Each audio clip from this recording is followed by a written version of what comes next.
আজকে দেখবো weekly current অ্যাফেয়ার্সের 20 তারিখ থেকে 26শে জুলাই পর্যন্ত যত যত ইম্পর্টেন্ট এবং গুরুত্বপূর্ণ কারেন্ট অ্যাফেয়ার্স রয়েছে সেগুলো দেখবো এবং এগুলো দেখবো আমরা টপিক ওয়াইজ। তো চলো তাহলে শুরু করি। প্রথমে যেটা দেখবো আমরা ইন্টারন্যাশনাল নিউজ। তো সারা সপ্তাহ জুড়ে ইন্টারন্যাশনাল বা আন্তর্জাতিক খবরে কি কি ছিল। প্রথমে যেই প্রশ্নটা রয়েছে সেটা হচ্ছে 2024 সালের রিপোর্ট অনুযায়ী 2024 সালের রিপোর্ট অনুযায়ী কোন দেশ সব থেকে বেশি জৈব জ্বালানি ব্যবহারকারী দেশ হিসাবে উঠে এসছে? এক নম্বরে রয়েছে হচ্ছে আমেরিকা। ঠিক আছে, এক নম্বরে আমেরিকা। ভারতের স্থান হচ্ছে 4 নম্বর। কোন ক্ষেত্রে? না, জৈব জ্বালানি ব্যবহারকারী হিসেবে। চলো একটুখানি দেখে নিই প্রথম 5 জন দেশ। এক নম্বরে রয়েছে যুক্তরাষ্ট্র মানে ইউএসএ, 2 নম্বরে রয়েছে ব্রাজিল, 3 নম্বরে রয়েছে চীন, 4 নম্বরে রয়েছে আমাদের ভারতবর্ষ। মনে রাখবে বায়োফিউল। বায়োফিউল কি? বায়োফিউল হচ্ছে পরিবেশ দিক থেকে খুব হেল্পফুল করে, মানে হচ্ছে কার্বন এমিশনের মাত্রা কমায়। সেই জন্য ভারত সরকার 2014 সাল থেকেই একটা উদ্যোগ নিয়েছিল। উদ্যোগের মাত্রা হচ্ছে যে ইথানল, এইটা আমরা অল্প অল্প করে পেট্রোলের সাথে মেশাবো। কেন?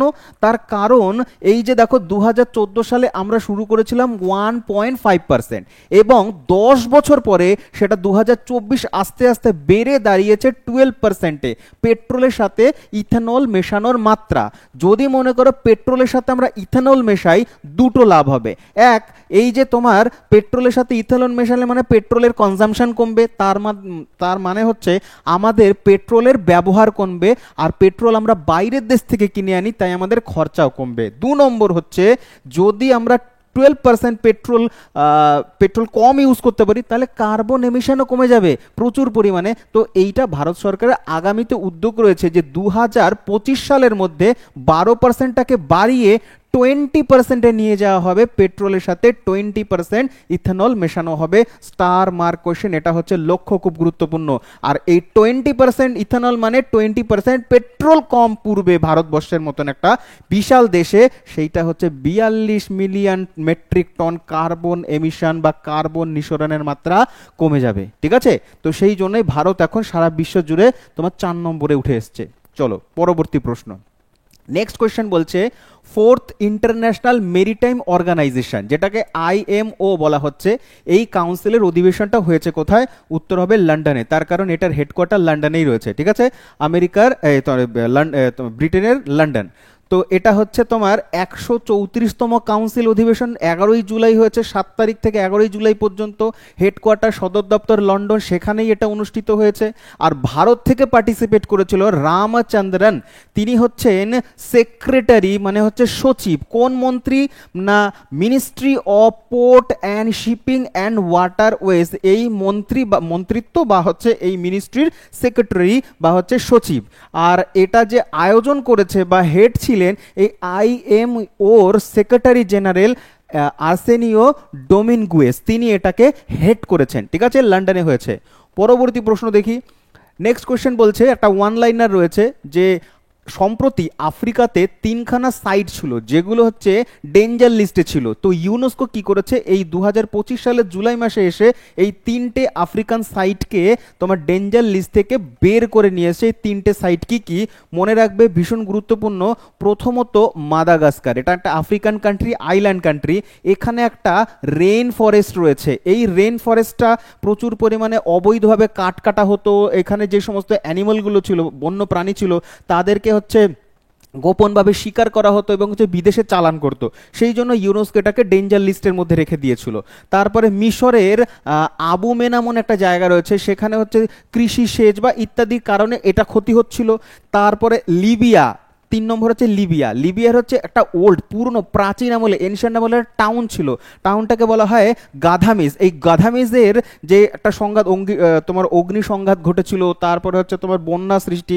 তো এই 3টে সাইট খুব ক্ষতি হচ্ছিল, সেই জন্য এটাকে ডেঞ্জার লিস্টে দিয়েছিল। কিন্তু এখন এই যে সরকার ছিল এই দেশের, তারা এটাকে ব্যবস্থা নিয়েছে এবং এখান থেকে তারা হচ্ছে ব্যবস্থার ফলে ইউনেস্কো স্যাটিসফাইড, তাই হচ্ছে এগুলোকে এই ডেঞ্জার লিস্ট থেকে বের করে নিয়ে এসছে। এসছে, ঠিক আছে। 4 নম্বর কোশ্চেন বলছে স্পেস ক্যাট এটা একটা এয়ারক্রাফট, এই এয়ারক্রাফটটা ব্রিটেন বা তোমার হচ্ছে যুক্তরাজ্যের সাথে কোন দেশ যৌথভাবে এটাকে তৈরি করবে। এই স্পেসক্রাফটটা তৈরি করছে ব্রিটেন প্লাস হচ্ছে ফ্রান্স, অপশন নাম্বার ডি তে রয়েছে ফ্রান্স, দুজনে মিলে তৈরি করছে। এটা একটা attacking supersonic attacking jet plane. Jet plane দুই ধরনের হয়, একটা হচ্ছে অ্যাটাকিং হয় আর একটা হচ্ছে তোমার মালপত্র নিয়ে যাওয়ার জন্য হয় কিন্তু, ঠিক আছে। আমাদেরও রয়েছে তোমার হচ্ছে যেমন রাফায়েল হচ্ছে একটা অ্যাটাকিং জেট প্লেন, এবং হচ্ছে globe master C-17 globe blaster সেটা হচ্ছে তোমার আমরা জিনিসপত্র বা হচ্ছে সৈন্য বা তাদের যে প্রয়োজনীয় সামগ্রী এক স্থান থেকে আরেক স্থানে নিয়ে যায়, এটা অ্যাটাক করা হয় না। তো এরকমই হচ্ছে এইটা কিন্তু অ্যাটাকিং একটা এয়ারক্রাফট, যেটা হচ্ছে সুপারসনিক এয়ারক্রাফট। ব্রিটিশ এবং হচ্ছে ফ্রান্স এরা অনেক আগে থেকেই 1966 সাল থেকে এটা তৈরি করে আসছে। প্রিপারেশন তো অনেক দিন করছো, চাকরি কি পেয়েছো? সরকারি চাকরি সমুদ্রের মতন সিলেবাসে হাবুডুক হওয়া ছাড়ো, আমাদের অভিজ্ঞ এবং হচ্ছে বিষয়ভিত্তিক স্যার এবং ম্যাডামেরা তোমাদের এই সমুদ্রের মতন সিলেবাসকে নির্দিষ্ট সময়ে সমাপ্ত করিয়ে দেবে।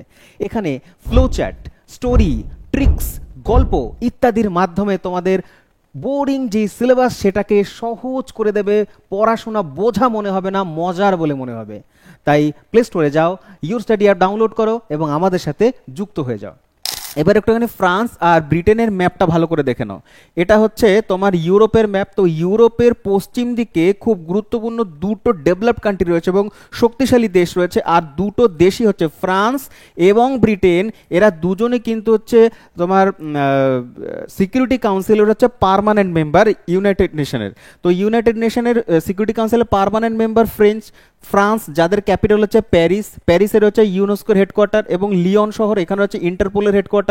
দেন হচ্ছে এটা একটা আইল্যান্ড কান্ট্রি, ইংল্যান্ড বা ব্রিটেন যাই বলো না কেন, ব্রিটেনের সব থেকে বড় শহর হচ্ছে লন্ডন।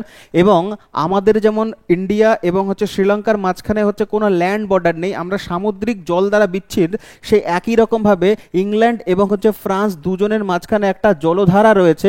এই জলধারাটার নামটাই হচ্ছে ইংলিশ চ্যানেল, যেটা কম্পিটিশন হতো এক স্থান থেকে আরেক স্থানে সাঁতার করে পার করার। প্রথম ভারতীয়কে, কমেন্ট বক্সে তোমাদের জন্য কোয়েশ্চেন রইল, প্রথম ভারতীয়কে ইংলিশ চ্যানেল পার করেছে। অবশ্যই কিন্তু কমেন্টে আনসার দেবে, কিন্তু আমি তোমাদের ওয়েট করবো কমেন্টের। চলো তারপরে যাই। এটাও খুব গুরুত্বপূর্ণ প্রশ্ন, বলছে ড্রয়ার-1 এটা একটা স্যাটেলাইট, এটা ইসরায়েল লঞ্চ করেছে সম্প্রতি। তো এই স্যাটেলাইটটা নিম্নলিখিত কোন ধরনের স্যাটেলাইট? তো ইসরায়েলের এই স্যাটেলাইট ড্রয়ার-1, তো এইটা হচ্ছে একটা option number D, communication satellite. কি বলে? কমিউনিকেশন স্যাটেলাইটের মধ্যে পড়ে। আর কমিউনিকেশন স্যাটেলাইট কি ধরনের হয়? দেখো, কমিউনিকেশন স্যাটেলাইট মানে হচ্ছে তোমার এই যে জিপিএস, তারপরে যে যত রকমের যে আমরা কমিউনিকেট করি হচ্ছে ইন্টারনেটের মাধ্যমে, এই তোমার হচ্ছে স্যাটেলাইটগুলো সেটা হেল্প করবে, ঠিক আছে। তো এটা হচ্ছে আর এই ধরনের যে স্যাটেলাইট ড্রয়ার-1 ইসরায়েল লঞ্চ করেছে স্পেসএক্সের সাহায্যে। স্পেসএক্স হচ্ছে একটা প্রাইভেট কোম্পানি আমেরিকার। তো স্পেসএক্সের একটা স্পেশাল ধরনের রকেট রয়েছে, রকেটটার নাম হচ্ছে ফালকন 9।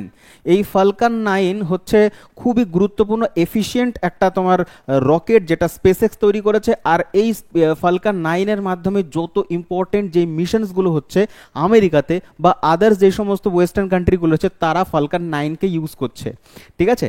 আর ফালকন নামটা নেওয়া হচ্ছে স্টার ওয়ার মুভি থেকে। আর 9 কেন বলা হয় তার উত্তরটা এইখানে রয়েছে। 9 বলা হচ্ছে তোমার, এইটা হচ্ছে তোমার ফালকন 9-এর ইমেজ।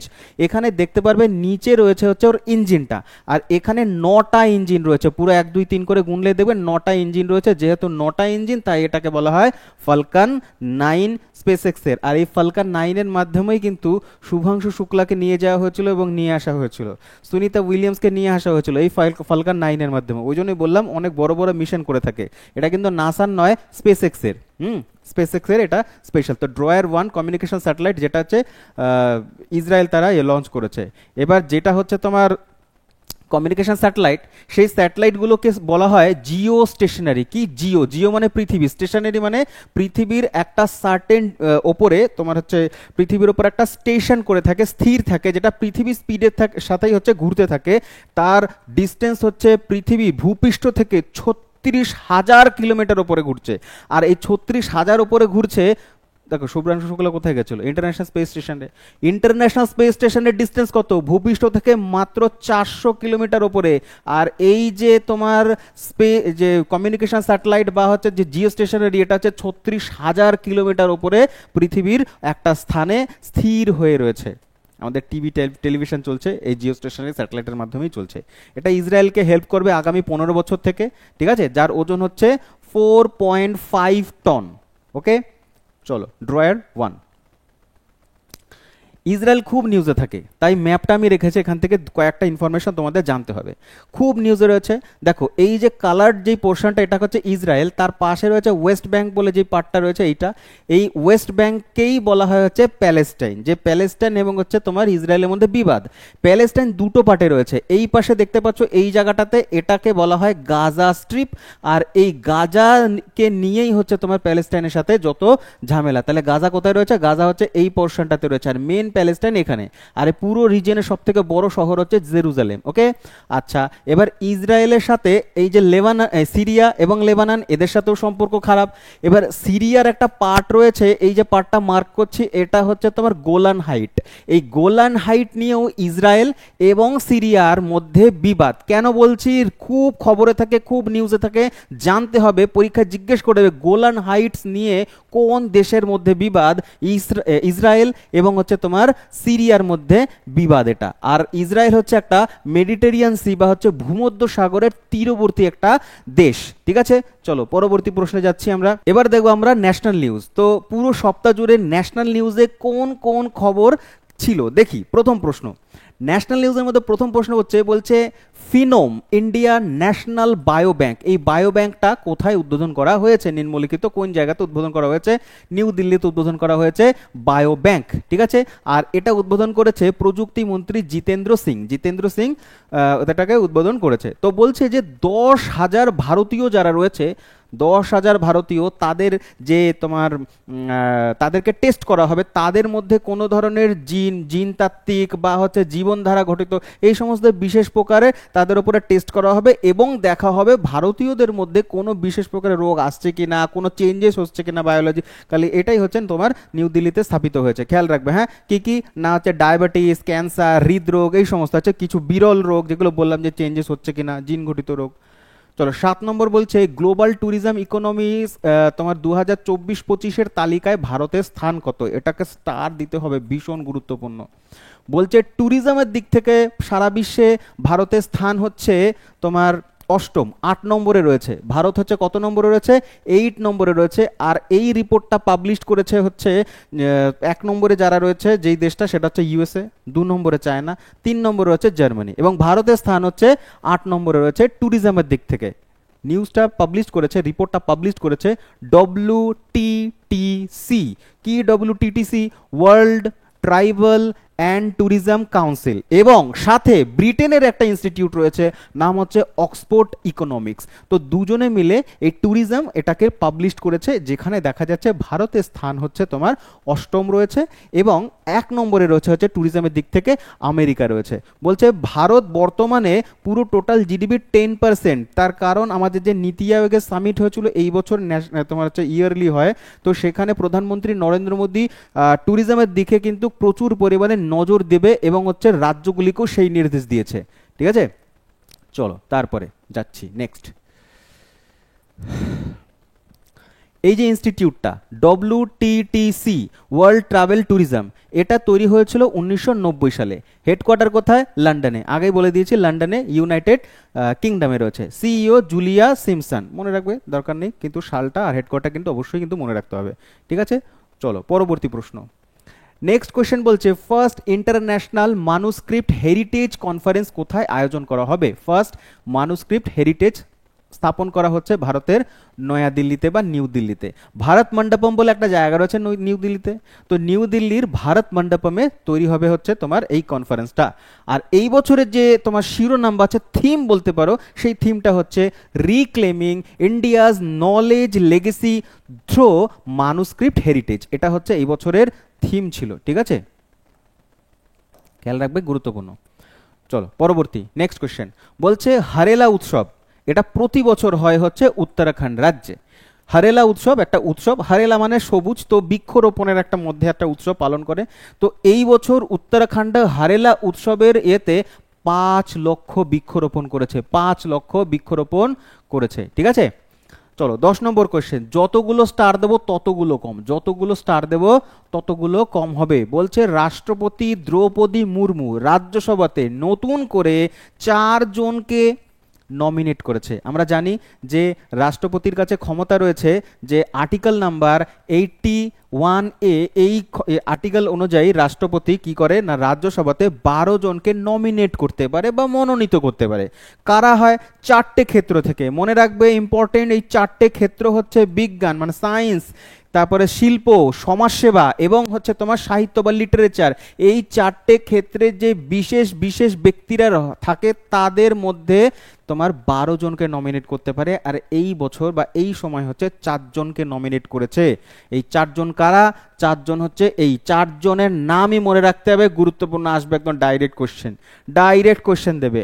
উজ্জ্বল নিকাম 1 নম্বরে রয়েছে। কে এই উজ্জ্বল নিকাম? তিনি হচ্ছেন বিশিষ্ট আইনজীবী। যখন 26/11 হামলা হয়েছিল মুম্বাইতে, 26/11 নভেম্বরের 26 তারিখে, তখন হচ্ছে তিনি সরকারের হয়ে তিনি লড়াই করেছিলেন আর কি, সরকারি উকিল ছিলেন। এই ব্যক্তির নাম হচ্ছে উজ্জ্বল নিকাম। 2 নম্বর হচ্ছে হর্ষবর্ধন শ্রৃঙ্গলা। হর্ষবর্ধন শ্রৃঙ্গলার নাম খুব নিউজে আছে, ভীষণ গুরুত্বপূর্ণ ব্যক্তি।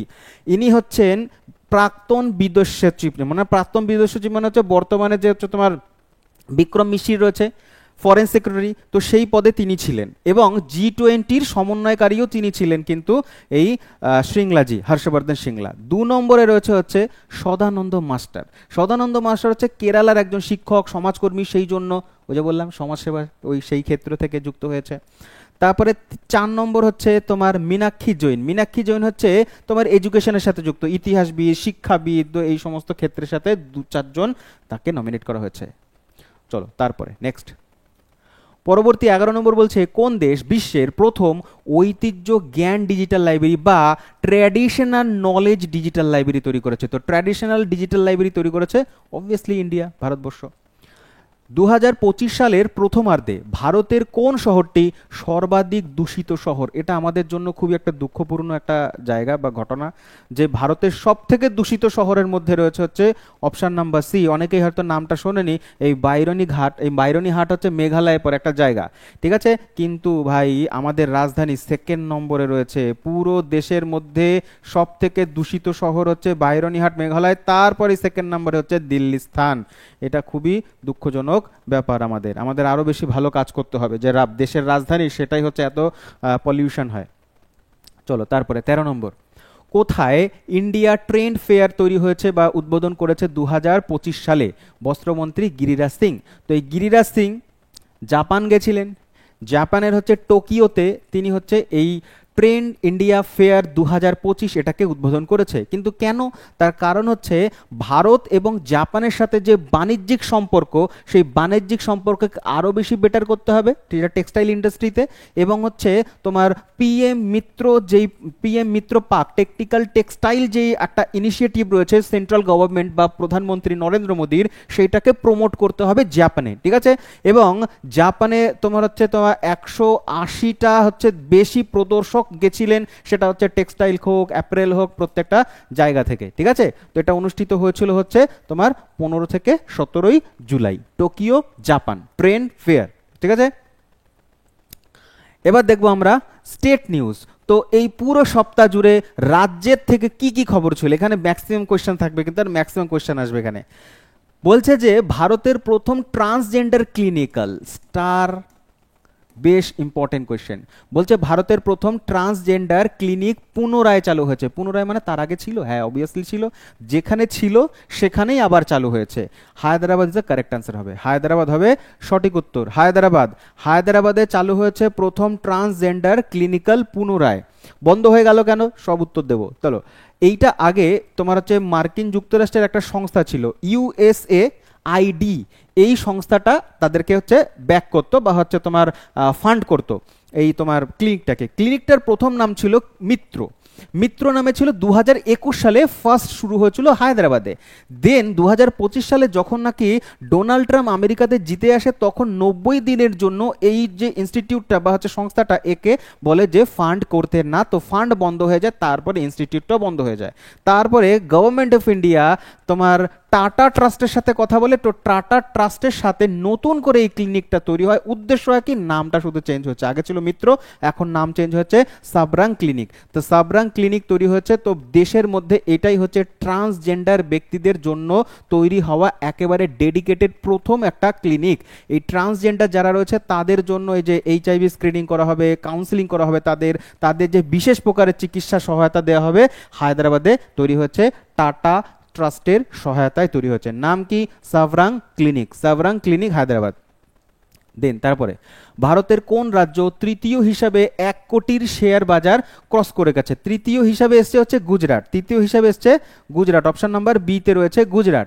ঠিক আছে, তাহলে প্রথমে কোন ছিল? 1 এবং 2 নম্বর পজিশনটা জেনে নিই আমরা। 1 নম্বরে হচ্ছে মহারাষ্ট্র এবং 2 নম্বরে হচ্ছে উত্তরপ্রদেশ। এই 1 নম্বরে ছিল মহারাষ্ট্র, 2 নম্বরে ছিল উত্তরপ্রদেশ এবং 3 নম্বরে চলে এসছে হচ্ছে তোমার গুজরাট। ঠিক আছে, চলো তারপরে নেক্সট বলছে তোমার কন্ট্রোলার কনফারেন্স 2025 এটা কোথায় হয়েছে? কন্ট্রোলার কনফারেন্স 2025 এটা হয়েছে হচ্ছে আমাদের রাজধানী নিউ দিল্লিতে। কোথায় হয়েছে? আমাদের রাজধানী নিউ দিল্লিতে। আর নিউ দিল্লি ডিআরডিও অফিস এটা হয়েছে। ডিআরডিওর যে কন্ট্রোলার কনফারেন্সটা সেইখানটাতে হয়েছে 7 জুলাই হয়েছে, 7 তারিখে। আর যেহেতু আমাদের প্রতিরক্ষা মন্ত্রী রাজনাথ সিং তিনি এটাকে পুরোপুরি হোস্ট করেছে বা হচ্ছে পুরো গাইডেন্স তার গাইডেন্সের মধ্যেই এটা হয়েছে ডিআরডিওর এতে। মনে রাখবে, গুরুত্বপূর্ণ। এবছরের থিম হচ্ছে এটা ট্রান্সফর্মিং ফিনান্সিয়াল অ্যাডভাইস। ঠিক আছে, চলো tuberculosis death prediction model, star mark question, ভীষণ গুরুত্বপূর্ণ, নজর দেবে। বারবার বলছি যেগুলো ইম্পর্টেন্ট সেগুলো ইম্পর্টেন্ট, ভালো করে মনে রাখবে, এগুলো পরীক্ষায় আসবেই আসবে। তো টিউবারকুলোসিস ডেথ প্রেডিকশন এটা শুরু করেছে হচ্ছে তোমার তামিলনাড়ু সরকার। এর সাথেই মনে রাখবে এই যে তোমার টিউবারকুলোসিস যারা হচ্ছে টিবি রোগে আক্রান্ত হচ্ছে সেইটাকে ডিটেক্ট করবে এআই মডেলের সাহায্যে বা এআই এর সহযোগিতাতে। এবং এই এআই সহযোগিতাতে তোমার অন্ধ্রপ্রদেশ মানে হচ্ছে তোমার এপিতে, অন্ধ্রপ্রদেশেও কিন্তু মসকিউটো কন্ট্রোল প্রেডিকশন একটা সাইট তৈরি করেছে এআই এর মাধ্যমে। যত দেশ মানে রাজ্যের যে বিশেষ বিশেষ শহরগুলো রয়েছে সেখানে এআই টেকনোলজির মাধ্যমে মশার উপদ্রব বাড়ছে কি বাড়ছে না সেটা হচ্ছে প্রেডিক্ট করা হবে। যখনই সিগন্যাল আসবে যে হ্যাঁ মশার উপদ্রব হচ্ছে, তখন গিয়ে সেটাকে হচ্ছে পেস্ট কন্ট্রোলিং করা হবে বা হচ্ছে স্প্রে করা হবে ইত্যাদির মাধ্যমে সেটাকে কমানো হবে। তো এটা হচ্ছে অন্ধ্রপ্রদেশে। আর এআই এর মাধ্যমে হচ্ছে টিবি কন্ট্রোল করা হবে, সেটা হচ্ছে তামিলনাড়ুতে। খেয়াল রাখবে, দুটো নিউজ কিন্তু সিমিলারিটিস রয়েছে অনেকটা, তামিলনাড়ুতে।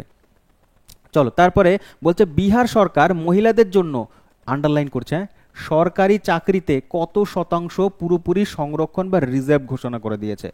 বিহারের যে মহিলারা রয়েছে তারা এখন সরকারি চাকরিতে 35%, 35% রিজার্ভেশন পাবে বা সংরক্ষণ পাবে। ঠিক আছে, 35% পাবে। আর এটা সর্বত্র ক্ষেত্রে পাবে, সর্বত্র ক্ষেত্রে সব ধরনের বিভাগ স্তর পদে যত ইয়ে রয়েছে তারা পাবে।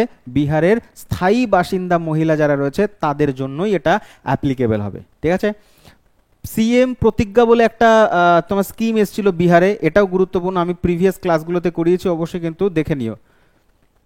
চলো তারপরে আরেকটা স্কিম দিল্লির, এটা কি বলছে? সহেলি স্মার্ট কার্ড। এই সহেলি স্মার্ট কার্ড চালু করেছে দিল্লি সরকার। ঠিক আছে, দিল্লি সরকার দেখতে পাচ্ছ সহেলি স্মার্ট কার্ড কি জিনিস? এই যে হাতে ধরে রয়েছে সহেলি স্মার্ট কার্ড, আজকে পেছনে বাস টাস্টগুলো রয়েছে। তো দিল্লির যে সমস্ত স্থায়ী মহিলারা রয়েছে তারা 12 বছরের ঊর্ধ্বে যারা রয়েছে এমনকি ট্রান্সজেন্ডার যারা রয়েছে তাদের জন্য এই বিশেষ কার্ড দেওয়া হবে। আর এই কার্ডের মাধ্যমে তারা যে ট্রাফিক মানে দিল্লির সরকারি যে ট্রাফিক রয়েছে বা হচ্ছে তোমার যে ট্রান্সপোর্ট রয়েছে সেখানে তারা বিশেষ সুবিধা পাচ্ছে সহেলি স্মার্ট কার্ডের মাধ্যমে। ঠিক আছে, এই দেখো বাস ভ্রমণের সুবিধা দেওয়া হবে কিসে? না, বিনামূল্যে দেয়া হবে, বিনামূল্যে দেয়া হবে।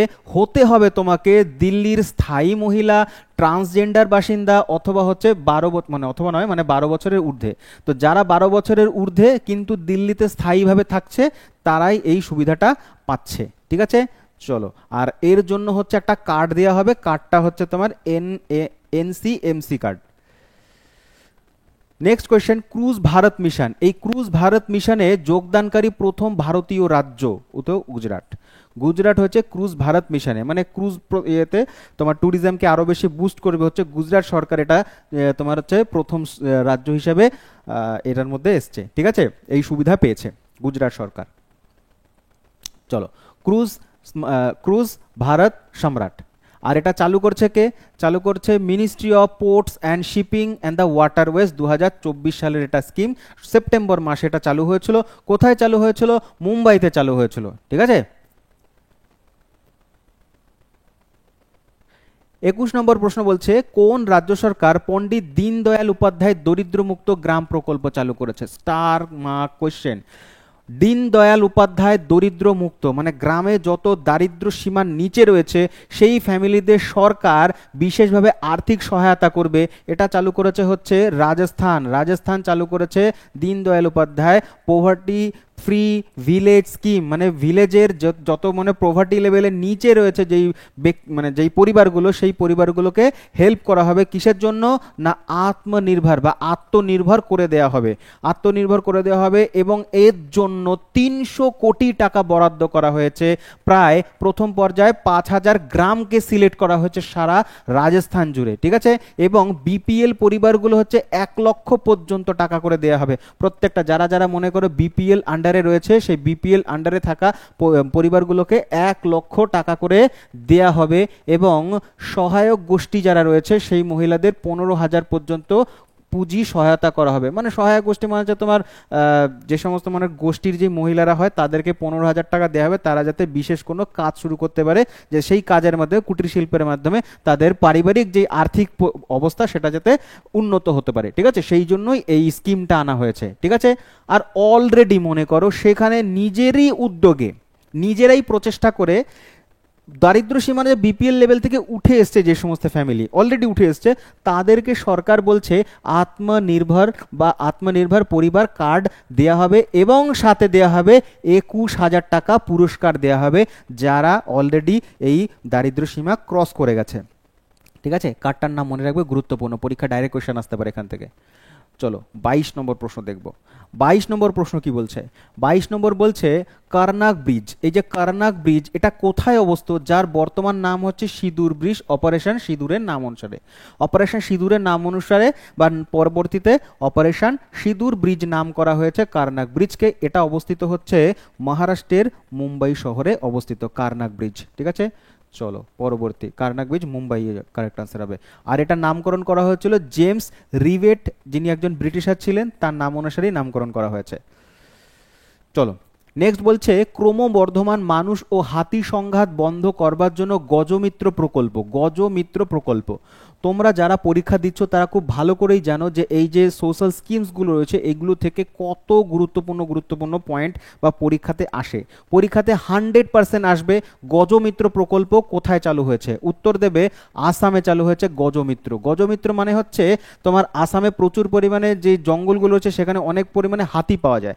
হাতির সংখ্যা, জঙ্গলের মধ্যে রয়েছে হাতি। এবার কি হয়, জনসংখ্যা বাড়ার ক্ষেত্রে তোমার জনসংখ্যা কি করছে, গ্রামগুলো আস্তে আস্তে তোমার বনভূমি কেটে সেখানে বাসস্থান তৈরি করছে। তো হাতিরা সেখান থেকে বেরিয়ে আসছে, তো মানুষ এবং হাতির মধ্যে একটা সংঘর্ষ হচ্ছে এবং বনভূমির মধ্যে দিয়ে যে রোডওয়ে বা হচ্ছে তোমার রেলওয়ে লাইন যাচ্ছে সেখানে হাতি প্রচুর পরিমাণে লাইনে কাটা পড়ছে। নর্থ বেঙ্গলে প্রায় এই সমস্ত ঘটনা আমরা দেখতে পারি। সেই জন্য আসাম সরকার একটা বিশেষ পরীক্ষার স্কিম নিয়েছে, সেই স্কিমটার নাম হচ্ছে গজমিত্র, আসাম সরকার নিয়েছে। এতে কি হবে, 11 জুলাই এটা চালু হয়েছে। আর এতে সহায়তা করা হবে 4খানা যে সমস্ত জেলা রয়েছে, এই যে সংঘাতপূর্ণ জেলা, সেগুলোকে আইডেন্টিফাই করা হয়েছে। 80টা এরকম হটস্পট রয়েছে যেখানে প্রায়শই এই ধরনের হাতি আর মানুষের মধ্যে সংঘর্ষ দেখা দিচ্ছে, হাতির প্রাণ হারাচ্ছে, সেই জায়গাগুলোকে আইডেন্টিফাই করা হয়েছে। এবং একটা রেসপন্স টিম তৈরি করা হয়েছে। এআই এর মাধ্যমে হচ্ছে তোমার এখানে নজরদারি করা হবে হাতির গতিবিধি, যে কোথায় কোথায় হাতি আসছে যাচ্ছে, ক্যামেরা ফিট করা হয়েছে, সেখানে ক্যামেরার মাধ্যমে তাদেরকে ট্র্যাক করা হবে। এবং এই পয়েন্টটা খুব গুরুত্বপূর্ণ যে নাইপার গ্রাস এবং বাঁশ, এই যে এইগুলো এগুলো হচ্ছে হাতিদের প্রধান খাদ্য। এই খাদ্যের জন্যই তারা গ্রামে ঢুকে যায় অনেকটা সময়, এবং মানুষ প্যানিক করে হাতিদেরকে পিটিয়ে মেরে ফেলে। তো সেই জন্যই হচ্ছে তোমার এই নাইপার, গ্রাস এবং বাঁশ এগুলো হচ্ছে তোমার রোপণ করা হবে, যাতে হাতিদের খাবার তারা জঙ্গলের মধ্যেই পেয়ে যায় আর তারা বাইরে যাতে না আসে। ঠিক আছে, গজমিত্র র্যাপিড রেসপন্স টিম, আমি বলে দিয়েছি এটা র্যাপিড রেসপন্স টিম, আর 4 জনের এই টিমটা হবে, প্রত্যেকটা হটস্পটে থাকবে, আর টোটাল হটস্পটের সংখ্যা হচ্ছে 80টা, আমি দেখিয়ে দিয়েছি। ঠিক আছে, খেয়াল রাখবে, গজমিত্র প্রকল্প আসাম। আর একটা ভালো প্রশ্ন 24 নম্বর, জোগ্রাফেটাস ম্যাথুই এই একটা বিশেষ প্রকারের প্রজাপতি, ছবিতে দেখতেই পাচ্ছ প্রজাপতি, এটা এই বিশেষ প্রকারের প্রজাপতিটা আবিষ্কার হয়েছে কোথায়? এটা আবিষ্কার হয়েছে, এটা আবিষ্কার হয়েছে কেরালার পশ্চিমঘাট পর্বতে। কেরালার পশ্চিমঘাট পর্বত ওইটা হচ্ছে প্রচুর পরিমাণে একটা ভালনারেবল জায়গা এবং জীব বৈচিত্র্যপূর্ণ জায়গা। ভারতের টোটাল 4টে হটস্পট রয়েছে এনভায়রনমেন্টের দিক থেকে, 4টের মধ্যে একটা হচ্ছে এইটা পশ্চিমঘাট পর্বতমালা।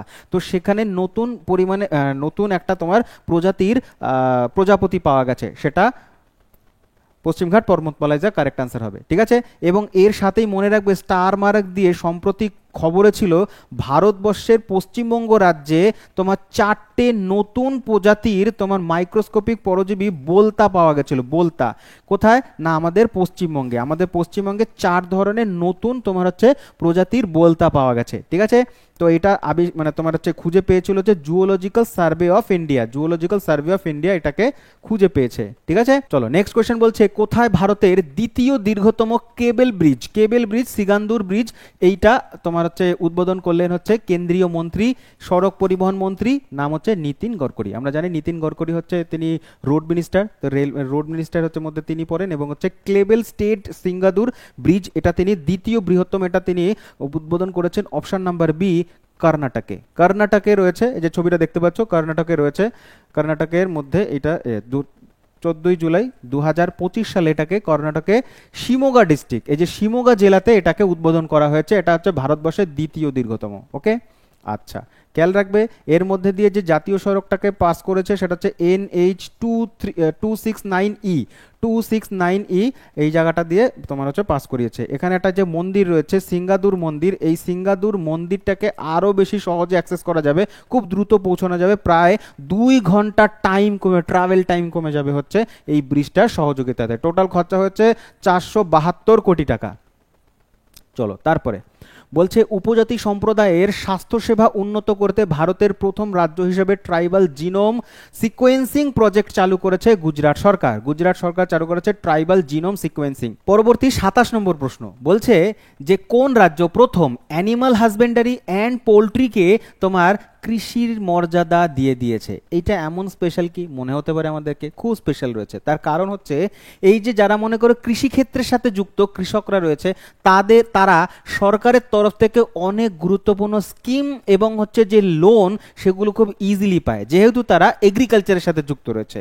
এইবার এখন থেকে অ্যানিম্যাল হাজবেন্ডারি এবং পোলট্রি এটাও যেহেতু কৃষিক্ষেত্রের মধ্যে ফেলে দেওয়া হয়েছে বা আন্ডারে নিয়ে আসা হয়েছে, তো এই ক্ষেত্রে যারা রয়েছে কৃষকরা তারাও খুব সহজেই হচ্ছে তোমার সরকারি যে স্কিমসগুলো রয়েছে সেগুলো সুবিধা নিতে পারবে। যেমন কৃষি ঋণ সহজে নিতে পারবে, যেমন কিষাণ ক্রেডিট কার্ড, এই ক্রেডিট কার্ডটা তারা পাবে, তাতে কি হবে কম সুদে ঋণ মিলবে তাদের ব্যাংকের থেকে। কিষাণ ক্রেডিট কার্ডের মাধ্যমে খুব কম ইন্টারেস্টে তারা লোন নিতে পারবে এবং তাদের যে কাজ অ্যানিম্যাল হাজবেন্ডারি পোলট্রি এটাকে এগিয়ে নিয়ে যেতে পারবে, তো দেশের ইকোনমিতে বুস্ট হবে।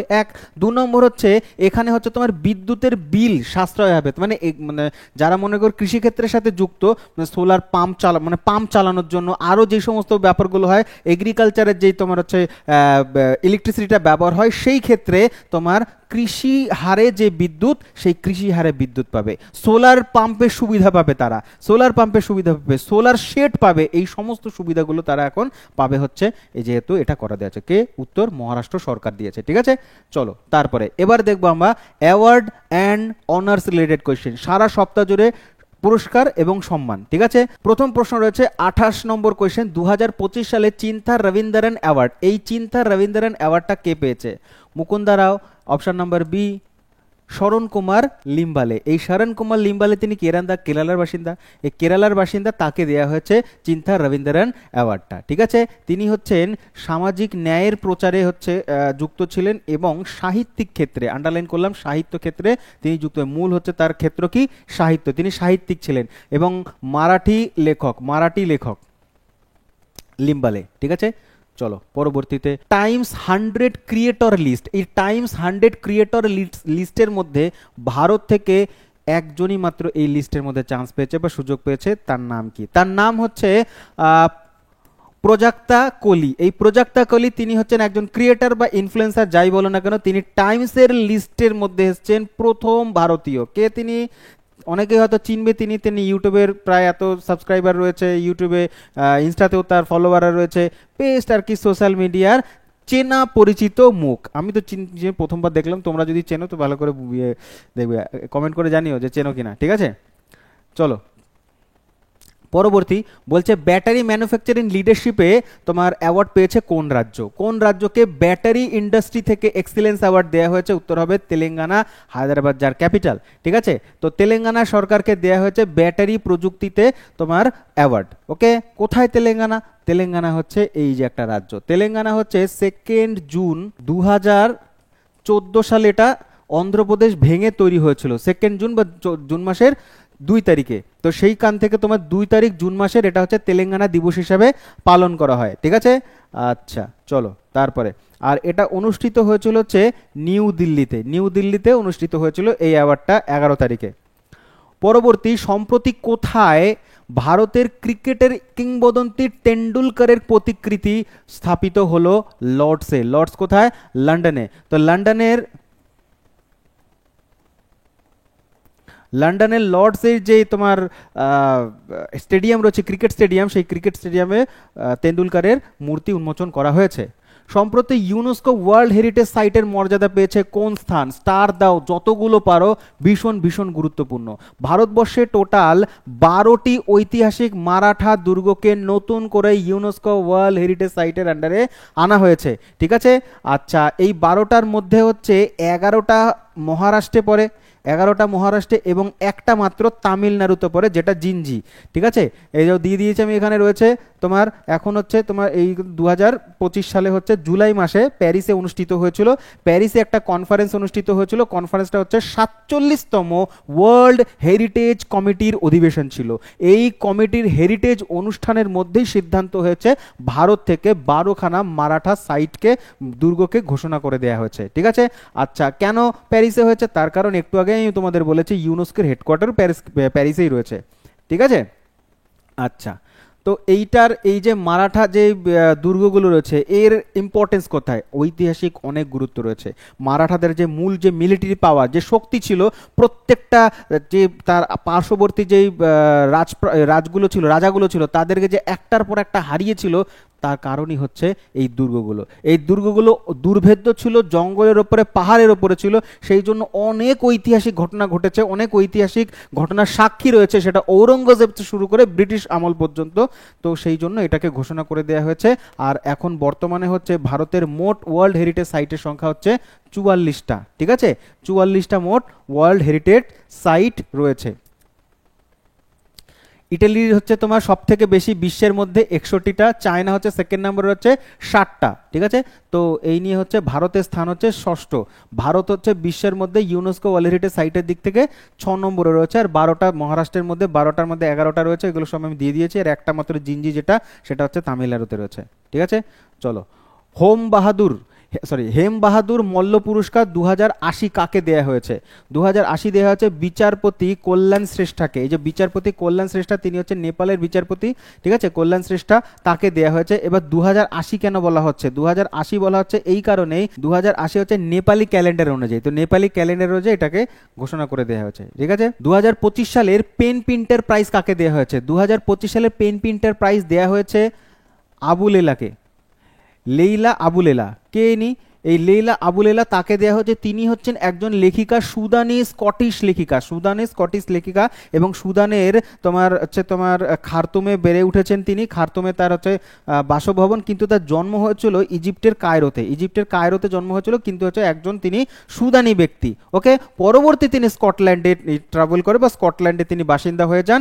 আর এই পুরস্কারটা দেয়া হয়েছে লন্ডন থেকে, দেওয়া হয়েছে লন্ডন লাইব্রেরির তরফ থেকে দেওয়া হয়েছে 2025 সালের 10ই অক্টোবর এটাকে দেয়া হবে, মানে তার কাছে হ্যান্ড ওভার সবে ঘোষণা করা হয়েছে। ঠিক আছে, আচ্ছা মনে রাখবে, খুব গুরুত্বপূর্ণ লেইলা আবু লেইলা। পরবর্তী প্রশ্ন হচ্ছে স্কিল অ্যাওয়ার্ড। বলছে পলিগ্রাস ম্যাজিক স্কিল অ্যাওয়ার্ড, আর স্টার মার্ক দেবে এই কারণে, এই যে পলিগ্রাস অ্যাওয়ার্ড এটা খুবই প্রেস্টিজিয়াস একটা অ্যাওয়ার্ড, যেই অ্যাওয়ার্ডটা কোন খেলার সাথে যুক্ত, দেখো যে কোন খেলার সাথে যুক্ত, হকির সাথে। তো হকিতে দেয়া হয় এই অ্যাওয়ার্ডটা। স্ট্যাটিকের কোশ্চেন হতে পারে যে পলিগ্রাস অ্যাওয়ার্ড কোন খেলায় দেয়, হকিতে দেয়। এর মধ্যে কে পেয়েছেন, ভারতীয় হচ্ছেন দীপিকা শেরাওয়াত, তিনি পেয়েছেন হচ্ছে ভারতের তরফ থেকে পলিগ্রাস অ্যাওয়ার্ড। ঠিক আছে, আচ্ছা ইনি হচ্ছেন দীপিকা শেরাওয়াত, তিনি পেয়েছেন পলিগ্রাস অ্যাওয়ার্ড, খুব প্রেস্টিজিয়াস একটা অ্যাওয়ার্ড, খুব সম্মানীয় একটা জিনিস। ঠিক আছে, আর তিনি হচ্ছে হরিয়ানার বাসিন্দা। পরবর্তী বলছে স্বচ্ছ সুরবেক্ষণ অ্যাওয়ার্ড, যেটা 2024, সেই অ্যাওয়ার্ড অনুযায়ী 1 মিলিয়ন সিটিজ হিসাবে 1 নম্বর সিটি কোনটা হয়েছে? 1 নম্বর সিটি হিসাবে পেয়েছে আহমেদাবাদ। স্বচ্ছ সুরবেক্ষণ মানে পরিচ্ছন্ন শহরগুলোর মধ্যে 1 মিলিয়ন পপুলেশন রয়েছে, তার মধ্যে 1 নম্বর লিস্টের মধ্যে রয়েছে আহমেদাবাদ। ঠিক আছে, পরবর্তীতে রয়েছে হচ্ছে তোমার ভোপাল রয়েছে 2 নম্বরে, এবং তৃতীয় স্থানে রয়েছে লখনৌ। ঠিক আছে, খেয়াল রাখবে, গুরুত্বপূর্ণ। এবার দেখবো আমরা অ্যাপয়েন্টমেন্ট রিলেটেড কোয়েশ্চেন্স, মানে কোন পদে কে নিয়োগ হয়েছে। কোন পদে কে নিয়োগ হয়েছে, প্রথমেই যে নিয়োগ সংক্রান্ত প্রশ্নটি বলছে অ্যাপেল, খুবই আর কি গুরুত্বপূর্ণ একটা মাল্টি ন্যাশনাল কোম্পানি ইউএসের। তো অ্যাপেলের সিওও চিফ অপারেটিং অফিসার হিসেবে নিযুক্ত করা হয়েছে ভারতের সাবিহ খান, তাকে নিযুক্ত করা হয়েছে সিওও চিফ অপারেটিং অফিসার হিসেবে। তার জন্মস্থান হচ্ছে উত্তরপ্রদেশের মোরাদাবাদে।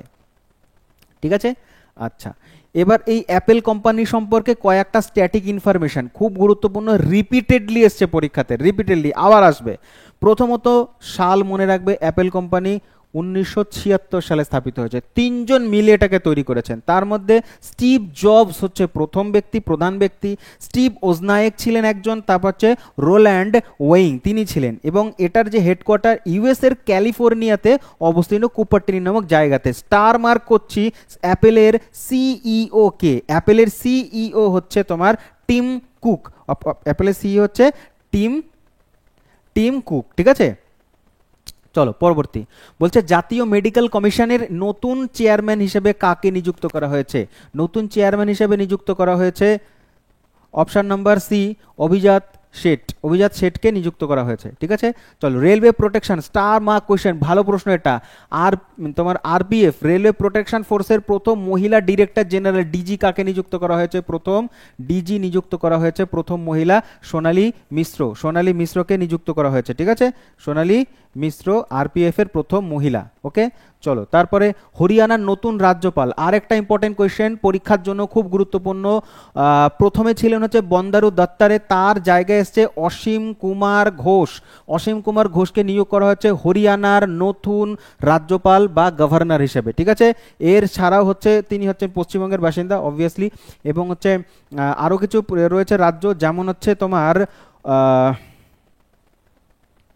গোয়ার নতুন গভর্নর নিযুক্ত হয়েছে পশুপতি অশোক, এটাও বলেছি আমি, পশুপতি অশোক। হরিয়ানাতে যেটাই বললাম অসীম কুমার ঘোষ, তাকে নিযুক্ত করা হয়েছে। লাদাখ যেহেতু হচ্ছে এটা একটা ইউনিয়ন টেরিটরি, সেই কারণে লাদাখের হয় হচ্ছে তোমার লেফটেন্যান্ট গভর্নর, সেখানে হচ্ছে শ্রী কবিন্দর গুপ্তা। এই কবিন্দর গুপ্তা একটা সময় কিন্তু তোমার জম্মু কাশ্মীরেরও কিন্তু ছিলেন। ঠিক আছে, জম্মু কাশ্মীরের লেফটেন্যান্ট গভর্নর ছিলেন, তাকে এখন লাদাখে ডিপোর্ট করা হয়েছে। ঠিক আছে, পরবর্তী প্রশ্ন বলছে যে কে 2025 সালে ইউক্রেনের নতুন প্রধানমন্ত্রী হিসেবে নিযুক্ত হয়েছে? ইউক্রেনের প্রেসিডেন্ট হচ্ছে তোমার জেলেন্সকি, তিনিই আছেন। তো প্রধানমন্ত্রী হিসেবে নিযুক্ত হয়েছেন অপশন নাম্বার ডি ইউএলা সাভিরিডেনকো। এই সাভিরিডেনকো তিনি হচ্ছে নিযুক্ত হয়েছেন অপশন নাম্বার ডি প্রধানমন্ত্রী হিসেবে। কার জায়গাতে? ড্যানিশ শ্যামহালের জায়গাতে। ড্যানিশ শ্যামহাল এখন হচ্ছে প্রতিরক্ষা মন্ত্রী হিসেবে দায়িত্ব সামলাবেন, তার জায়গাতে এখন তিনি হচ্ছেন ড্যানিশ শ্যামহালের জায়গাতে এসছেন হচ্ছে ইউএলা তিনি সাভিরেঙ্কো। ঠিক আছে, চলো, গিফট সিটির এমডি এবং সিইও হিসেবে নিযুক্ত করা হয়েছে কাকে? সঞ্জয় কৌলকে। সঞ্জয় কৌল গিফট সিটি আহমেদাবাদ এতে গুজরাটে অবস্থিত। এবার দেখবো আমরা স্পোর্টস রিলেটেড বা খেলাধুলা সংক্রান্ত প্রশ্ন। খেলাধুলা থেকে যেগুলো খবরও ছিল, বলছে 2025 সালে গ্র্যান্ড চেস ট্যুর র্যাপিড বিভাগে চ্যাম্পিয়ন হয়েছে ভারতবর্ষের ডি গুকেশ। ভারতবর্ষের ডি গুকেশ হচ্ছে তিনি চ্যাম্পিয়ন হয়েছেন। আর এইটা খেলা হয়েছিল ক্রোয়েশিয়ার জাগ্রেবে। ক্রোয়েশিয়ার জাগ্রেবে খেলা হয়েছে, ঠিক আছে, খেয়াল রাখবে, গুরুত্বপূর্ণ। তারপরে বলছে স্মৃতি মান্ধানা 2025 সালে কোন দলের বিরুদ্ধে টি20 সেঞ্চুরি করেছেন? গুরুত্বপূর্ণ, কেন? একমাত্র ভারতীয় যিনি হচ্ছেন তিনটি ফরম্যাটেই, টেস্ট ক্রিকেটেও, ওয়ানডেতেও এবং হচ্ছে টি20তে তিনটে ফরম্যাটেই সেঞ্চুরি করা প্রথম ব্যক্তি বা প্রথম ভারতীয় হচ্ছেন তিনি। হচ্ছেন টি20তে করেছে সম্প্রতি, অপশন নাম্বার বি, ইংল্যান্ডের বিরুদ্ধে স্মৃতি মান্ধানা, ঠিক আছে, এখানে দিয়ে দিয়েছি, তোমরা পড়ে নিও একটুখানি, ঠিক আছে। চলো পরবর্তী, বলছে এশিয়ান প্যারা আর্চারি চ্যাম্পিয়নশিপ 2025-এ কতগুলো সোনার মেডেল জিতলেন হচ্ছে হরবিন্দর সিং। এই হরবিন্দর সিং হচ্ছে চ্যাম্পিয়নশিপ জিতেছেন কোথায়? না প্যারা আর্চারি এশিয়ানটা। সোনা জিতেছেন দুটো, তার দখলে এসছে দুখানা সোনার মেডেল। হরবিন্দর সিং, নাম মনে রাখবে, দুটো হরবিন্দর সিং জিতেছেন। স্থান কোথায়? চীনের বেজিংয়ে হয়েছে এটা, চীনের বেজিংয়ে, স্থানও গুরুত্বপূর্ণ, ঠিক আছে।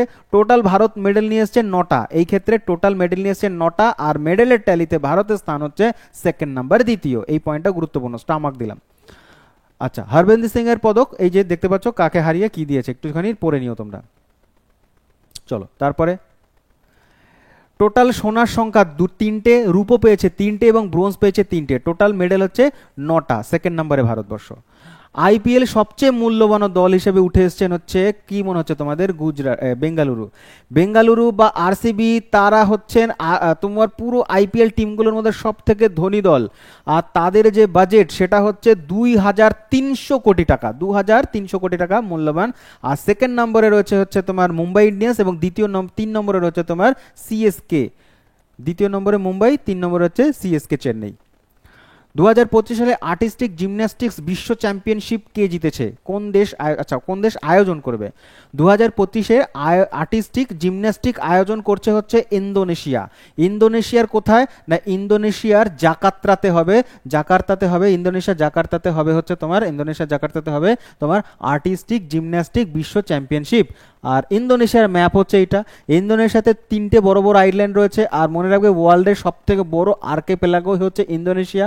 আর ইন্দোনেশিয়া আর্কেপেলাগো সব থেকে বড়, আর্কেপেলাগো মানে হচ্ছে সমগ্র আইল্যান্ডের সমগ্র, যেমন আমাদের হচ্ছে লাক্ষাদ্বীপ, তারপরে আন্দামান নিকোবর, এগুলো হচ্ছে আর্কেপেলাগোর মধ্যে পড়ে, কিন্তু সব থেকে বড় হচ্ছে ইন্দোনেশিয়া।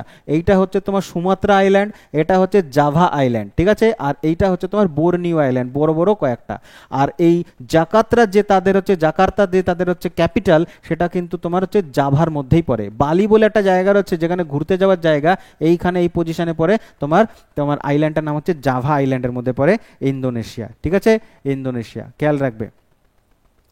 পরবর্তী, সম্প্রতি প্রকাশিত হচ্ছে ফিফা র্যাঙ্কিংয়ে ভারতের স্থান কত? গুরুত্বপূর্ণ কিন্তু ভীষণই আর কি দুঃখপূর্ণ একটা তোমার নিউজ, সেটা হচ্ছে ভারতের র্যাঙ্কিং আস্তে আস্তে ফিফাতে কমে যাচ্ছে। তো ভারত এখন বর্তমানে 133 নম্বরে রয়েছে, আগে ছিল 27, সেখান থেকে তোমরা 33 নম্বরে এসছে, 133 নম্বরে, ঠিক আছে। আচ্ছা, কারণ কি? কারণ থাইল্যান্ডের সাথে হেরেছে, হংকংয়ের সাথে হেরেছে, তো র্যাঙ্কিং আস্তে আস্তে দুর্বল হচ্ছে, ঠিক আছে। আর প্রথমে ছিল 133, তারপরে সেখান থেকে প্রথমে ছিল হচ্ছে 127, সেখান থেকে স্লিপ করে এসে তোমার 133 হয়েছে বর্তমানে, ঠিক আছে। আর ভারতের পুরো র্যাঙ্কিংয়ের মধ্যে সব থেকে বেস্ট যে র্যাঙ্কিং ছিল সেটা হচ্ছে 94। 94 ছিল সর্বোচ্চ র্যাঙ্কিং, এবং সব থেকে খারাপ ছিল হচ্ছে 135, কিন্তু বর্তমানে 133-এ রয়েছে। উইম্বলডন পুরস্কার, আগে তো স্টার দাও, তারপরে অন্য গল্প বলবে, স্টার মার্ক কোয়েশ্চেন, ভীষণ গুরুত্বপূর্ণ। উইম্বলডন টেনিসের সব থেকে পুরনো খেলা, ফার্স্ট এডিশন হয়েছিল 1877 সালে। 1877 সালে টেনিসের সব থেকে পুরনো ইভেন্ট। উইম্বলডন হয় হচ্ছে ইংল্যান্ডে বা লন্ডনে হয়। তো এই বছর এই উইম্বলডন কে জিতেছে? কোন ব্যক্তি পুরুষ ক্যাটাগরিতে জিতেছেন? তার নাম হচ্ছে জ্যানিক সিনার। কাকে হারিয়ে? কার্লস আলকারাজকে হারিয়ে, ঠিক আছে। জ্যানিক সিনার জিতেছে, জ্যানিক সিনার কার্লস আলকারাজকে হারিয়ে, ঠিক আছে, খেয়াল রাখবে। আর এখানে হচ্ছে পুরো লিস্ট দেওয়া রয়েছে, এই যে দেয়া রয়েছে সম্প্রতি যে সমস্ত তোমার গ্র্যান্ড স্লামগুলো হয়েছে তার মধ্যে মেন্স উইনার এবং হচ্ছে উইমেন্স উইনার। ওকে, আমরা যেহেতু উইম্বেলডনের কথা বলছি, এই উইম্বেলডনে জিতে হচ্ছে জ্যানিক সিনা, তিনি ইটালিয়ান খেলোয়াড়, এটাও দিয়ে দেয় অনেক সময়। এবং মহিলাদের ইভেন্টে জিতে হচ্ছে ইগা সোয়াটেক, তিনিও হচ্ছে ইটালিয়ান। তো এই বছর দুইজন ইটালিয়ান উইম্বেলডনের ট্রফি নিয়ে গেছেন বাড়িতে, ঠিক আছে, খেয়াল রাখবে, গুরুত্বপূর্ণ। ইগা সোয়াটেক বলছে 10.18 সেকেন্ড 100 মিটার, মানে 100 মিটার দৌড় করেছে মাত্র 10.18 সেকেন্ডের মধ্যে। তো সেই ব্যক্তির ছত্তিশগড়ের বাসিন্দা নাম কি? ছত্তিশগড়ের বাসিন্দা তিনি হচ্ছেন, যেটা করেছেন অপশন নাম্বার সি তে রয়েছে অনিমেষ কুজুর। অনিমেষ কুজুর তিনি এটা রেকর্ড করেছেন, ঠিক আছে, অনিমেষ কুজুর।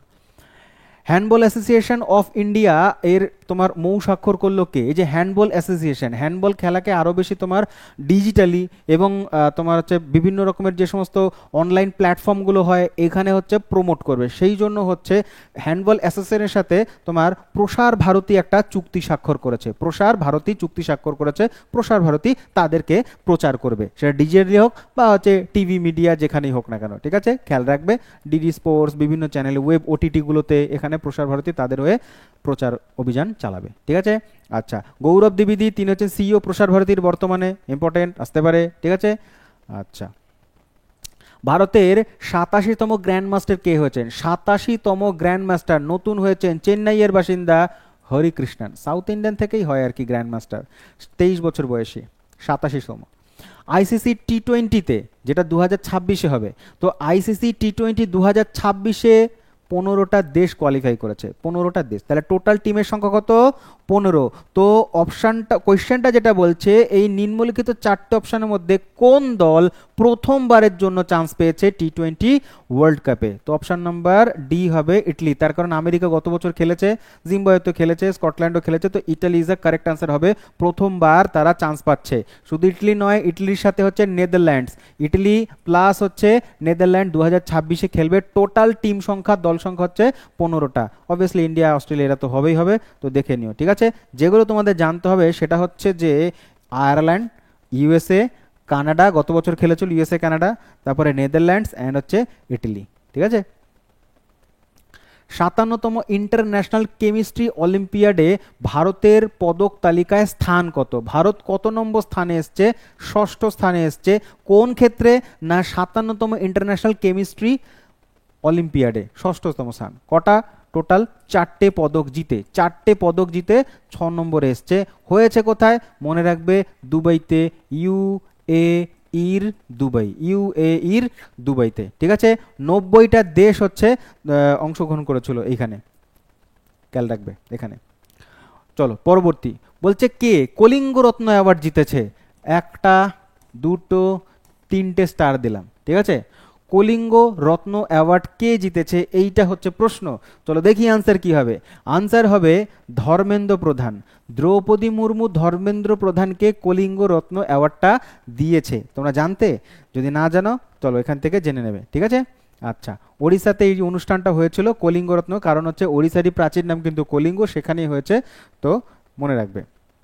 এবার দেখবো আমরা date and days related question. Date and days কি আছে ডেট অ্যান্ড ডেজ থেকে? বলছে বিশ্ব যুব দক্ষতা দিবস, যেটা 15ই জুলাই পালন করা হয়, বিশ্ব যুব দক্ষতা দিবস, সেটা হচ্ছে এই বছরের থিম কি ছিল? এই বছরের থিম করেছে তারা, দেখো বাংলা ইংরেজি দুটোই আমি রেখেছি, বলছে কৃত্রিম বুদ্ধিমত্তা, ডিজিটাল দক্ষতার মাধ্যমে তরুণদের ক্ষমতায়ন। এইটা ছিল হচ্ছে যুব দক্ষতা দিবস 15ই জুলাইয়ের থিম। ইংরেজিতে বলছে youth empowerment through AI and digital skilling. Important questions কিন্তু হবে, খুব ভালো করে মনে রাখবে কিন্তু এই জিনিসগুলো, এই কোয়েশ্চেন্সগুলো। সামনে কিন্তু তোমাদের অনেক পরীক্ষা আসছে কিন্তু, সেটা এসএসসির জিডি হোক, এমটিএস হোক, বা মনে করো রেলওয়ের আন্ডার গ্র্যাজুয়েট হোক, গ্রুপ ডি হোক, ঠিক আছে। এই গুরুত্বপূর্ণ প্রশ্ন কিন্তু অবশ্যই কিন্তু তোমাকে পড়ে যেতে হবে। বিশ্ব আন্তর্জাতিক ন্যায় দিবস বা ইন্টারন্যাশনাল ডে অফ জাস্টিস, এই দিবসটা কবে পালন করা হচ্ছে? এই দিবসটা পালন করা হচ্ছে 17ই জুলাই থেকে, 17ই জুলাই পালন করা হচ্ছে ইন্টারন্যাশনাল ডে অফ জাস্টিস, ঠিক আছে। আর এটা পালন করা হচ্ছে 2010 সাল থেকে পালন করা হচ্ছে। আর যে এই কোর্টটা ইন্টারন্যাশনাল ক্রিমিনাল কোর্ট এইটা হচ্ছে পালিত মানে স্থাপিত হয়েছিল 1998 সালে। 1998 সালের 17ই জুলাই সেই কারণেই এই স্পেশাল দিনটিকে ঘোষণা করা হয়েছে 2010 সালে। ঠিক আছে।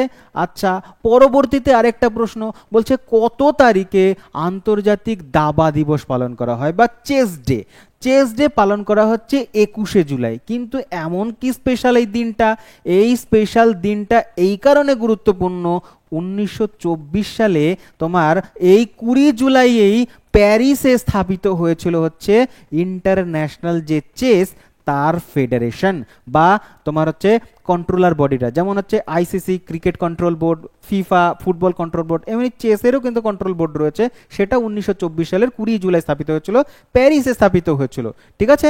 তো এই দিনটা থেকে তোমার হচ্ছে 1966 সাল থেকে কিন্তু ঘোষণা হয়েছে। দেখো স্থাপিত হয়েছিল 24-এ, কিন্তু দিনটা করা হচ্ছে, পালন করা হচ্ছে 1966 সাল থেকে। ঠিক আছে। আচ্ছা, সদর দপ্তর সুইজারল্যান্ডের লসানে। এবার তুমি বলবে যে আপনি তো বললেন প্যারিসে, প্যারিসে স্থাপিত হয়েছে কিন্তু হেডকোয়ার্টারটা বানানো হয়েছে কোথায়? সুইজারল্যান্ডের লুসানে। ঠিক আছে, সুইজারল্যান্ডের লুসানে। চলো, ইয়ামাহা কত বছর পূর্ণ করলো তার একটা নতুন লোগো চালু করেছে সেই সুযোগে। বলছে ইয়ামাহার 70 বছর হয়ে গেছে তারা স্থাপন হয়েছে, আর এই জন্য তারা একটা বিশেষ প্রকারের লোগো, আলাদা কিছুই দেখতে পারবে না। ইয়ামাহার নতুন যে লোগোটা, এই যে এটা হচ্ছে আগে এই যে এটা ছিল হচ্ছে রিবনটা হোয়াইট কালারের ছিল, সেটাকে রেড কালার করে দিয়েছে, তো নতুন লোগো হয়েছে। ঠিক আছে। 2025-এ এসে তারা 70 বছর কমপ্লিট করেছে ইয়ামাহা মোটরস। এবার ওবিচুয়ারি মানে মৃত্যু সংক্রান্ত প্রশ্ন। মৃত্যুর মধ্যে রয়েছে 61 বছর বয়সে মারা গেছে নাইজেরিয়ার একজন ফুটবলার, তার নাম হচ্ছে পিটার রুফাই। এটা কিন্তু ওয়ান লাইনার হিসেবে নেবে, কোয়েশ্চেন্স নয়, এটা ওয়ান লাইনার। তাহলে 61 বছর বয়সে ফুটবলার নাম পিটার রুফাই, কোন দেশের বাসিন্দা? বলবে নাইজেরিয়ার বাসিন্দা, বলবে নাইজেরিয়ার বাসিন্দা। তাকে বলা হতো দোদোমিয়া বলেও নামে ডাকা হতো। 61 বছর বয়সে তোমার হৃদরোগ সংক্রান্ত সমস্যাতে তিনি লাগোস শহরে মারা গেছেন, শেষ নিঃশ্বাস ত্যাগ করেন। এবং তার ক্ষেত্রে একটা স্পেশালিটি রয়েছে, স্টার মার্ক পয়েন্টটা রেখেছি আমি, তিনি কিন্তু রাজ পরিবারের সন্তান ছিলেন। চাইলেই তিনি কিন্তু রাজা হতে পারতেন, কিন্তু তার প্যাশন, তার যে ইচ্ছা খেলোয়াড় হওয়ার, সেটাকে তিনি বেছে নিয়েছেন। ঠিক আছে। পরবর্তীতে আরেকটা ওয়ান লাইনার রয়েছে, বলছে সম্প্রতি 87 বছর বয়সে মারা গেছেন অস্ট্রেলিয়ার একজন বিশেষ খেলোয়াড়। অস্ট্রেলিয়ার একজন তোমার বোলার ছিলেন, ফাস্ট বোলার। বিশেষ কেন বলছি? তার যে বোলিং অ্যাকশনটা ছিল একটু অস্বাভাবিক ছিল, একটু নর্মাল। যেমন আমাদের বুমরার বোলিং অ্যাকশন একটু আলাদা, জাহির খানের বোলিং অ্যাকশন আলাদা। তারপর হচ্ছে শ্রীলঙ্কার একজন ফাস্ট বোলার ছিল মালিঙ্গা, লাসিথ মালিঙ্গার বোলিং অ্যাকশন আলাদা হয়। তো এক একজনের বোলিং যে বল করার যে স্টাইল সেটা ডিফারেন্ট হয়, এই ব্যক্তিরও ডিফারেন্ট ছিল। তো ব্যক্তিটা হচ্ছে তোমার অস্ট্রেলিয়ার খেলোয়াড়, তার নাম হচ্ছে কি গর্ডন বোরকে। এই গর্ডন বোরকে তিনি মারা গেছেন। তো এই হচ্ছে ব্যাপার। ঠিক আছে, খেয়াল রাখবে তিনি একজন ক্রিকেটার ছিলেন, 87 বছর বয়সে মারা গেছেন, অস্ট্রেলিয়ার ফাস্ট বোলার। ওকে। আচ্ছা, কেন না তিনি হচ্ছেন, তার সাথে একটা খুবই আর কি ট্র্যাজেডি হয়ে গেছিল। ট্র্যাজেডি যে ছিল এটা, তিনি ভারতে খেলতে এসেছেন যখন হেপাটাইটিসে আক্রান্ত হয়ে যান, হেপাটাইটিস ভাইরাসে। তারপর থেকে তার পুরো খেলোয়াড় জীবন সমাপ্ত হয়ে যায়। ঠিক আছে, 25 বছর বয়স ছিল তখন। সম্প্রতি 83 বছর বয়সে মারা গেছেন তেলুগু প্রবীণ অভিনেতা। দেখো ভালো করে দেখো, চিনো নিশ্চয়ই, প্রচুর আমরা সাউথ ইন্ডিয়ান মুভি দেখেছি, নাকি ভিলেনের রোলে দেখেছি তো। ইনি হচ্ছেন 83 বছর বয়সে মারা গেছেন। তার নাম কি? তার নাম হচ্ছে কোটা শ্রীনিবাস রাও। এই সম্প্রতি ঘটনা, কোটা শ্রীনিবাস রাও। ঠিক আছে। So thank you very much.